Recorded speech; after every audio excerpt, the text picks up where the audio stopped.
Halo semuanya, pernah dengar pepatah, jangan cuma lihat pohonnya, tapi lihat juga hutannya?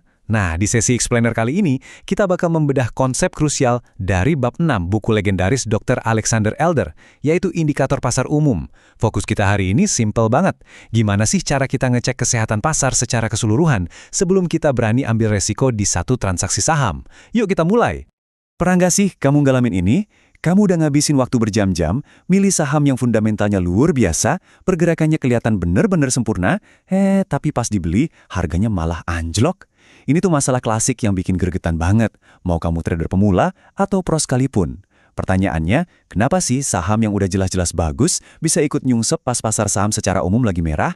Jawabannya, 50%. Ya. Kamu nggak salah dengar.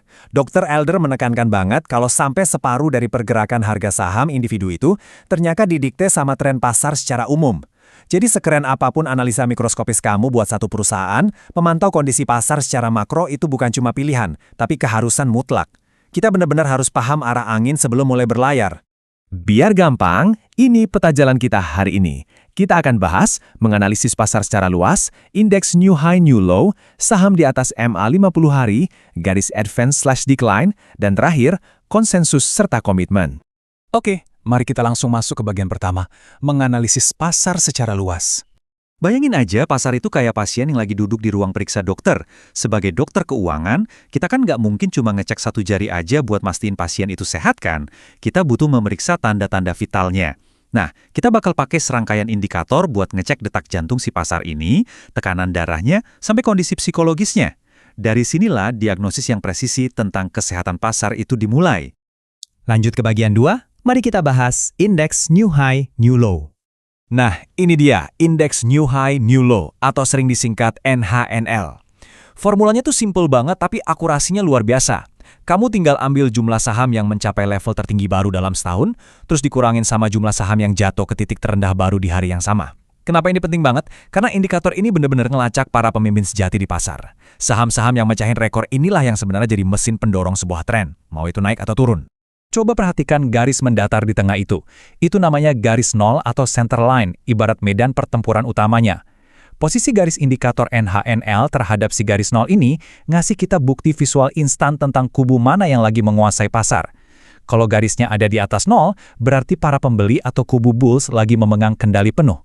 Tapi kalau garisnya nyungsep ke bawah nol, ya berarti para penjual atau bears yang lagi berkuasa.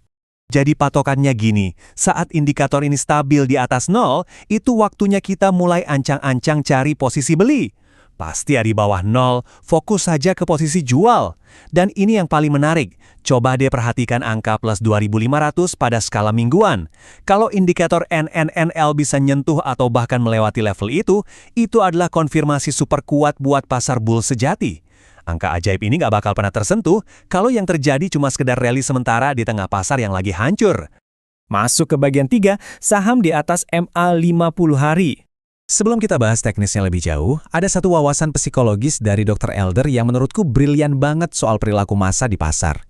Gini, puncak sebuah pasar itu biasanya dibentuk oleh keserakahan. Ini tuh emosi yang bikin happy, santai, dan makanya sering bertahan lama banget. Sebaliknya, dasar sebuah pasar itu terbentuk dari ketakutan yang mencekam, emosi panik yang intens banget, dan karena saking intensnya, umurnya jauh lebih pendek. Nah, coba kita lihat gimana konsep psikologi tadi tergambar jelas di sini. Indikator yang melacak persentase saham di atas moving average 50 hari mereka ini nunjukin banget emosi tersebut. Perhatikan deh, puncak-puncaknya itu cenderung lebih landai, bergelombang lebar, dan perlahan bergeraknya. Itulah wujud visual dari keserakahan yang bertahan lama tadi. Tapi pas indikator ini jatuh ke dasar, bentuknya tajam banget ke bawah, mirip paku. Itulah kepanikan ekstrim. Kalau kita paham bentuk psikologis ini, kita jadi punya panduan fantastis untuk nebak kapan sebuah tren kemungkinan besar bakal berbalik. Oke, bagian keempat, garis advance/decline. Aku suka banget nih metafora yang dipakai Dr. Elder buat ngejelasin konsep ini. Indeks utama yang sering diomongin di berita kayak Dow Jones misalnya, itu ibarat para jenderal militer. Kelihatan gagah mentereng di garis depan.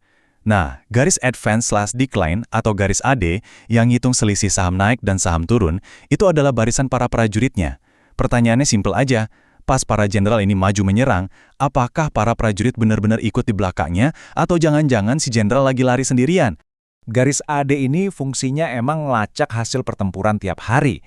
Bayangin, pas indeks pasar saham lagi nyetak rekor harga baru, terus di waktu yang sama, pergerakan garis AD juga ikut ngebentuk puncak baru yang lebih tinggi, wah itu artinya serangan didukung penuh sama seluruh pasukan. Rally yang sifatnya meluas kayak gini, di mana semua orang ikut ambil bagian, punya daya tahan yang luar biasa kuat. Tapi, ceritanya bakal beda kalau kita nemu divergensi. Coba lihat baik-baik kondisinya di sini. Harga pasar utamanya terus naik, seolah-olah lagi pamer kekuatan tak terkalahkan. Tapi pas kita perhatikan garis AD-nya, ternyata indikator ini gagal bikin puncak baru. Ini bahaya banget. Berarti, para jenderal masih semangat lari ke atas bukit, tapi para prajurit menolak ikut dan mulai mundur. Divergensi turun kayak gini tuh semacam alarm peringatan kalau rally tersebut kosong, kehilangan tentara pendukung, dan sangat mungkin bakal berujung pada kehancuran harga dalam waktu dekat. Dan kita sampai di bagian kelima, konsensus dan komitmen. Selain dari pergerakan harga, alat-alat eksternal ini bisa ngasih kita akses buat ngintip apa yang terjadi di balik layar. Kita bisa pakai indeks sentimen dari situs kayak Sentiment Trader buat ngecek apakah massa lagi terlalu takut atau justru terlalu serakah. Terus, coba baca liputan pers keuangan. Kalau semua jurnalis mulai nulis searah tanpa keraguan sedikit pun, wah, biasanya tren udah siap-siap puter balik tuh. Atau yang lebih powerful lagi, ikuti jejak uang besar. Pantau kapan para petinggi perusahaan pada beli saham perusahaannya sendiri atau cek laporan mingguan untuk melihat kemana institusi raksasa dan hedge fund naruh miliaran dolar uang mereka. Kita sampai di poin klimaks dari explainer ini. Dan ini pesan yang agak keras dari Dr. Elder. Beliau bilang, banyak pemula mencari peluru perak. Maksudnya, mereka sibuk mimpiin satu indikator ajaib yang nggak pernah salah. Please, jangan sampai kita terjebak fantasi ini ya. Pasar keuangan itu benar-benar terlalu masif, terlalu dinamis, dan terlalu kompleks buat diukur cuma pakai satu alat aja. Nekat gantungin nasib portofolio cuma pada satu metrik tunggal, itu sama aja kayak nulis resep buat kebangkrutan diri sendiri. Makanya, kita butuh banget ngebangun strategi multi alat bantu yang terstruktur. Urutannya gini, langkah pertama, lacak kemana arah para jenderal bergerak pakai indeks new high new low. Langkah kedua, konfirmasi trennya dengan ngecek apakah prajurit ngikutin dari belakang, ini pakai garis advance/decline. Dan langkah ketiga, periksa aliran dana dan komitmen uang besar di balik layar pakai indikator sentimen. Dengan menggabungin alat-alat ini, kita berhenti tebak-tebakan dan mulai trading dengan probabilitas serta keunggulan yang jauh lebih terukur. Oke, kita udah selesai membedah perangkat-perangkat luar biasa dari konsep ini. Sekarang, aku mau ngasih satu pertanyaan buat kamu renungkan. Gimana kamu bakal mengubah rutinitas persiapan harianmu mulai besok? Apa kamu mau mulai ngukur denyut nadi pasar dulu sebelum buru-buru ngeklik tombol beli? Saran dariku sih, jadikan struktur analisis ini sebagai ritual wajib kamu. Kerjakan pekerjaan rumahmu, cek semua tanda vital pasar, dan mulailah trading dengan jauh lebih cerdas. Terima kasih ya udah nemenin di sesi explainer ini. Sukses terus buat analisanya, dan sampai jumpa!